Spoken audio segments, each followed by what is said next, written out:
This is CBC Winnipeg News.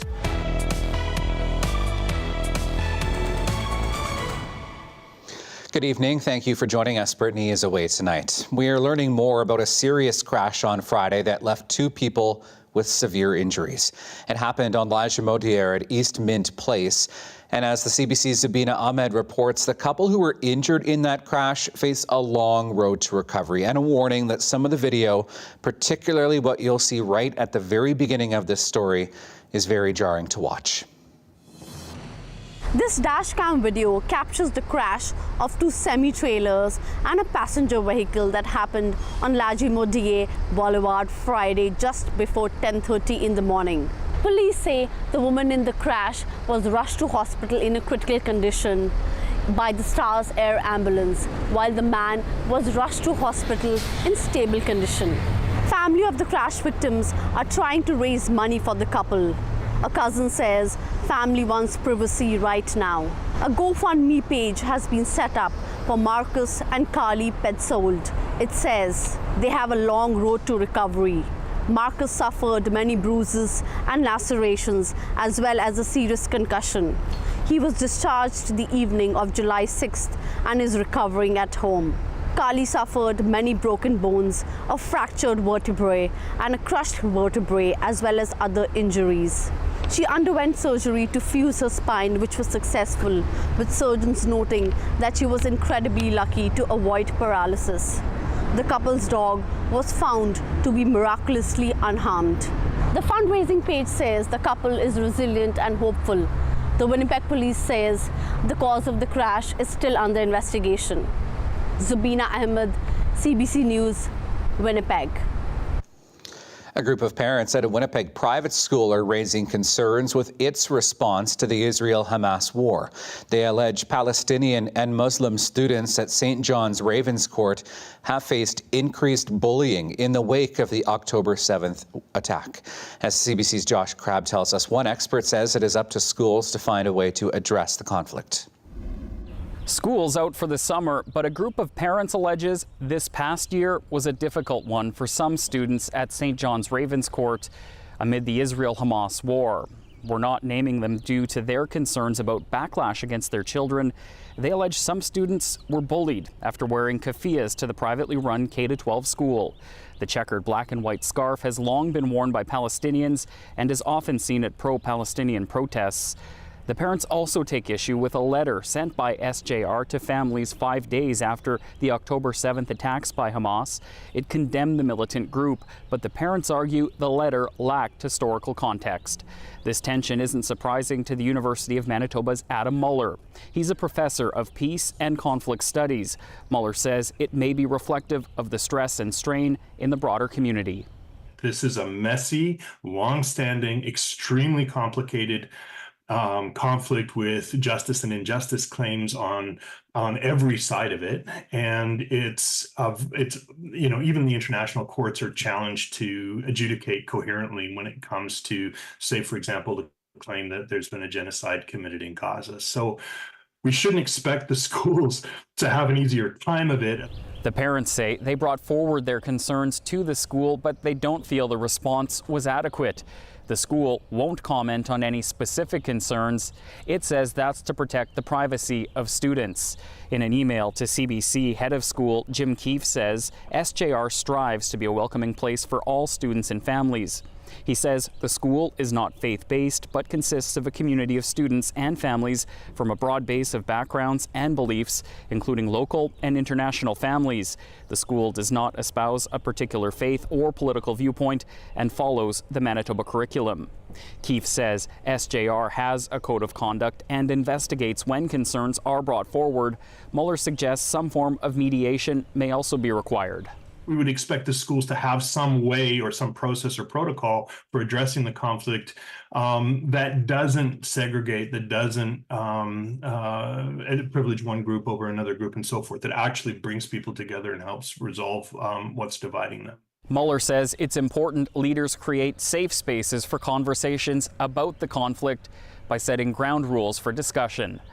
Josh Crabb, CBC News, Winnipeg.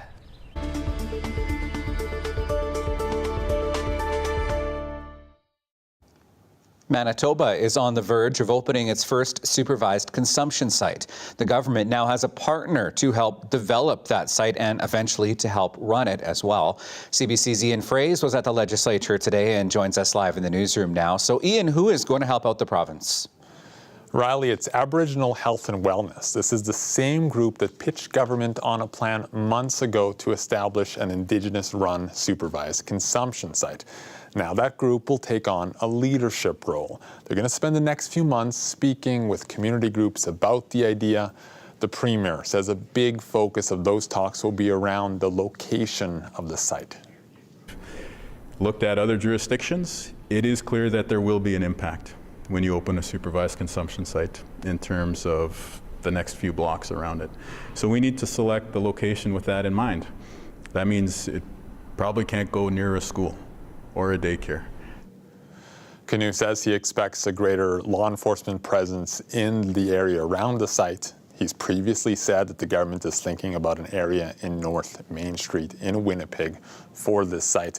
The facility is expected to open sometime next year. Meanwhile, we learned a few weeks ago that the landfill search for the remains of 2 women is expected to start late this fall. What did you hear about that search today, Ian? Yeah, it turns out some of the landfill material started to be moved late last month. Remember, the province is starting with a bit of a test search in one part of this landfill just to get a feel for this material and what a manual search would look like. After that, a more targeted search would begin where the remains of the 2 women are believed to be. The Premier also revealed today that the Oversight Committee had its first meeting last week, and what's being called a healing space, a building for victims' families and elders to gather, will be placed at the landfill next week. Riley. Thanks, Ian. CBC's Ian Fraze in the newsroom tonight. Still at the legislature today, for the first time in more than 4 decades, an NDP MLA has been sworn in as the representative for Tuxedo. Carla Compton was sworn in earlier today. This after last month's by-election victory where she beat the PC party candidate by 617 votes. The former nurse says the significance of her win is not lost on her. I am grateful for my nursing career. It solidified my purpose to help others, and my practice continues to evolve with this new role. Now I'm ready to join this government in mending our healthcare. And I'm ready to make life better for the people of this province. Premier Wab Kinew also announced today that she will become his advisor on nursing, culture and safety. Compton has also been named as co-chair of the Provincial Healthcare Advisory Table. Manitobans are worried about the high cost of living, crime and lengthy healthcare waits. That is the finding of a recent poll that was commissioned by the provincial government. The Canadian Press obtained the survey through Freedom of Information. 800 Manitobans were polled in February. 81% of those say they are concerned about the rising cost of housing, food and gasoline. That's up from 71% 2 years ago. The survey found wait times for healthcare was second on that list of concerns, while concerns about crime rose more than 11 points to 66%. Winnipeg's Health Sciences Centre will begin using artificial intelligence to make the hospital safer. Weapon detectors powered by the technology will be installed at the entrance to its emergency department and at the crisis response center. A pilot will start this month and will go on for several weeks. Shared Health says this is the future of security, but as Arturo Chang reports, it may not be as good as it seems. In a few weeks, anyone who walks through these hospital doors will be screened.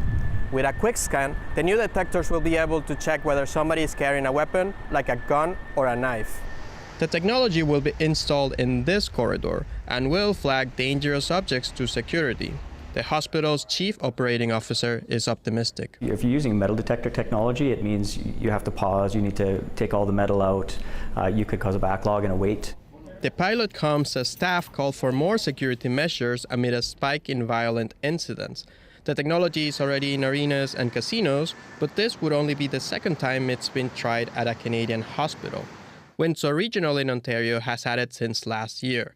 Michael Broderick manages security there. It can be a scary place just being in a hospital in general. Anything we can do to make people feel better about being in the department is really something that's worth it to us. That hospital says the tool has helped stop nearly 2,000 weapons from getting into the ER. But still, some analysts are skeptical. People hear about AI being used in screening, and they think that means, oh, the screening's good. That's not what it means. Researcher Connor Healy says the technology still makes mistakes. Evolve, the largest company in the space, has run afoul of U.S. regulators for overselling what it can do. Healy says other companies are more honest, but still face the same challenges when it comes to accuracy. It is very easy to spend a lot of money on some technology and to suggest that you have fixed a problem for which the public is demanding urgent action. HSC says the trial will be at no cost to the hospital. They will test out different products before deciding which one works best. You're not going to capture everything, but it is a learning technology. So it has machine-based learning, AI technology built in. Sheriff Health says it's working with Windsor Regional to figure out best practices. Companies in the sector told CBC News anyone claiming they can catch all weapons is not being fully transparent. Arturo Chang, CBC News, Winnipeg. Beachgoers in Manitoba are being warned that high levels of E. coli have been detected at a number of beaches on Lake Winnipeg. Albert Beach is temporarily closed after water samples taken in the area by the province indicated unsafe levels of E. coli bacteria. But E. coli has also been found at Sunset, Hillside, and West Grand beaches. We've been out here for 25 years, and I don't ever recall the beach being closed for E. coli, certainly not, at times we've been here. It has an overall effect, for everybody that is trying to earn a living here, who owns cottages, who wants to enjoy the water, and something needs to happen so that this stops happening. But there's no need to be really afraid of it. You don't drink the water and you have a shower after. And those tips, you want to make sure you wash your hands afterward as well and avoid swimming if you have cuts or open wounds. Particularly with large lakes, experts say contamination often comes from birds.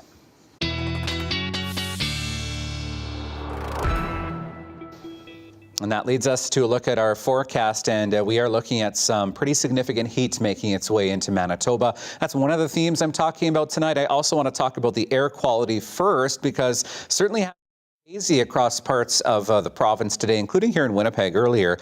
For tomorrow, we're looking at the Air Quality Health Index at a 4 in Winnipeg, at a 5 in Brandon. That means if you experience symptoms or are vulnerable to smoke or other pollutants, maybe limit your time outdoors. This is because we've been under a bit of a northerly flow today. That nice north breeze has been pushing down some of that wildfire smoke from northern Alberta and northern BC into parts of southern and central Manitoba. As we look into Tuesday, we still see a bit of haze as we get through the day tomorrow, particularly through central Manitoba and into the Westman region. But we get back to a southerly flow by the time we hit midweek. That's important because of what I'm going to talk about next, which is the heat.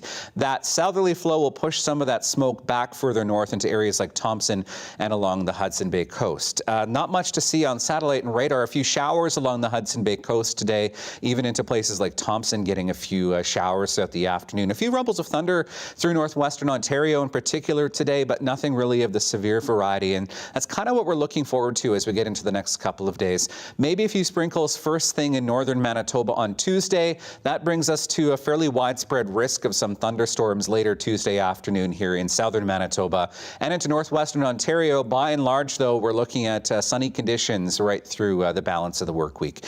Best chance for thunderstorms tomorrow comes to the Parkland and the Westman region. Could see hail up to the size of quarters in that area in yellow, but can't rule out a few scattered thunderstorms really across southern and central Manitoba. Wanted to talk about the heat because it certainly has been quite hot through the western part of our country. This because of a high pressure system over the Pacific Southwest, giving us a bit of a heat dome effect.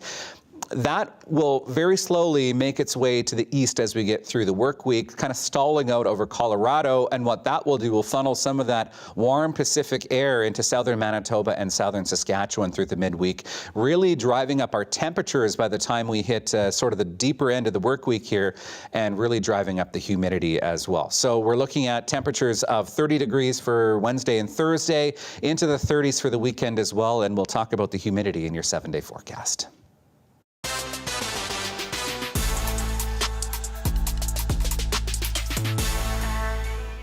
Well, this weekend, the Taekwondo National Junior and Cadet Championships were held at the RBC Convention Centre. Fans got the chance to meet local Taekwondo superstar Skylar Park. The Winnipeg event marks a send-off for Park, who is heading to the Paris Olympics. Park says she feels great to celebrate her achievements in the community that she grew up in. Can I take a picture? For sure. Are you competing this weekend? Yeah, good luck. Super excited. Obviously, this is my hometown. It's where I grow up. It's where I still train to this day. My whole family is. And to have the Canadian Nationals hosted here this year is super exciting.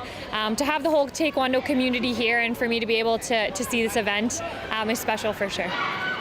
I've mentioned my love for the sport and how deep it runs and how long I've loved the sport. And so to be here with the Taekwondo community who shares that same passion and love for the sport is special, especially just to get me excited as I head out to the Olympic Games. Just to know that I'm meeting someone that's like been on TV, been representing Canada, and it's just so cool for me. I always watch her on TV, and I always I've been her one of my fans, and then now I'm so happy that I see her. Still ahead, a holistic approach to treating anxiety or trauma. More about somatics when we return. Stay with us.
It is a sensation that you may be familiar with. You're feeling panicked and your body's response is to go into fight or flight mode. Now, a growing number of Manitobans are using a particular holistic approach to treat their anxiety or trauma. CBC's Shanalee Vidal set out to learn more about somatics. Yeah, perfect. Yeah. It may look like I'm pretending to chop wood, but I'm actually trying to improve my physical and emotional well-being. But it's more than just doing some exercises. It's called somatics, which is the practice of using your body movements to support mental healing. Practitioners say it's about trying to regulate the nervous system through movement and cognizance. Basically, focusing on your emotional triggers in a safe space and how they show up in the body. You may have even seen the concept pop up in your social media feed. Joy Honestchuk is a somatic practitioner in Winnipeg. We often do not give ourselves time to check in and tune in with ourselves. And so somatics really is permission to slow down and really, really notice what it is that's going on a body level. For example, if you feel anxious when you think about speaking in public, that might make your heart beat faster, weaken your legs, and tense up your shoulders. The idea behind somatics is that you can learn to understand your own mind-body connection in hopes of managing the physical pain brought on by emotional triggers. Swing, just let the arms swing. And let your hands change position. Let yourself do it differently. But what's the science behind it? And is it legit? Maybe. There's not a lot of detailed exploration, but here's what we've learned. According to Harvard Health, scant scientific research has been done on its potential benefits. But anecdotally, researchers have heard patients describe tremendous benefits from it. However, it has not been studied as much as other treatments, such as cognitive behavioral therapy. Megan Land McCarthy is an occupational therapist who specializes in something called somatic experiencing. That work also involves touch. And the whole time I'm watching the person's body language and I'm looking to see how they hold themselves, their coloring of their skin, their pulse rate, their breath rate, just to tell me what their body is feeling in the space and how it perceives me, whether or not I'm safe, if the space is safe. One of those clients seen by McCarthy is Brittany Reed, a mental health nurse whose job involves high-stress situations. She is learning to listen to her body to help her manage that stress. When I'm in a state of stress or high kind of acuity or presentation, most people start to kind of feel a bit panicky or panic symptoms, or they might, their chest might get tight. Like my feet get cold. It's really easy to ignore that so I can continue to do my job. But if I never understood that my feet getting cold is the quiet alarm of my nervous system, then I'm just constantly in an elevated nervous system because I'm never bringing myself into regulation. While it's not a one-and-done kind of thing, the experience did give me a lot to think about when it comes to how I manage my own stress. So, if you see me moving my body in an unusual way, I may just be trying to shake off some tension. Still ahead, yeah, it might not be a bad idea to find a cool body of water like that as we head into the work week and into the weekend. Looking at some very hot temperatures. I'll have your 7-day forecast when we come back.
Well, as mentioned, we're in for a bit of a hot week ahead here. We'll take a look at your dog walking forecast first. This is Libby.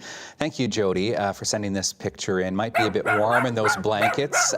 Libby, by the way, you can find at Lake of the Prairies at the ice cream shop, I am told, on good word. Talkback@cbc.ca is where you can send your photos into. Up to 29 tomorrow. Otherwise, we're looking at a mainly sunny day tomorrow, really across the province with that chance of thunderstorms. 28s in Brandon and Melita, 24 tomorrow in Thompson. As I mentioned, we're looking at some hot temperatures, feeling closer to the high 30s by the time we get to the end of the work weekend, feeling like 43 with the humidity on Sunday with a high of 30 degrees. So we're in for a very hot week ahead.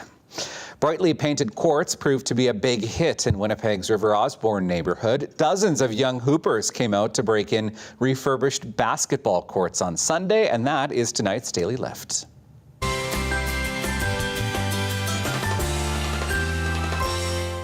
I like that. I like that. That's good right there. Show me some. Show me some. Show me some. Show me some. Show me some. Yeah. You got it. You got it. It's okay. It's okay if you make a That's Seabears guard Jared Ogunbemi Jackson, who came out to help celebrate the newly improved Mayfair Recreation Centre courts. Brett DeMonte Laubin was also among the youngsters who participated. A few of my friends are here. Some of the Seabears players are here. Just great people. There were games, a competition, and a skills camp for youngsters as well. Now, this project was an undertaking between the nonprofit Buckets for Borders and the Seabears. One court was refurbished and another there is brand new. We use basketball as a way to provide opportunities for youth and to really, find something to love, which has, for us, been basketball growing up. So I think having events like this just ultimately promote people to pick up a basketball and to play the game, or just be in an inclusive space, which is what it's all about as well. Beautiful day for that yesterday. Beautiful week for some basketball. Just remember, drink lots of water with the sunscreen and a hat as well. Thanks for joining us. We'll see you tomorrow.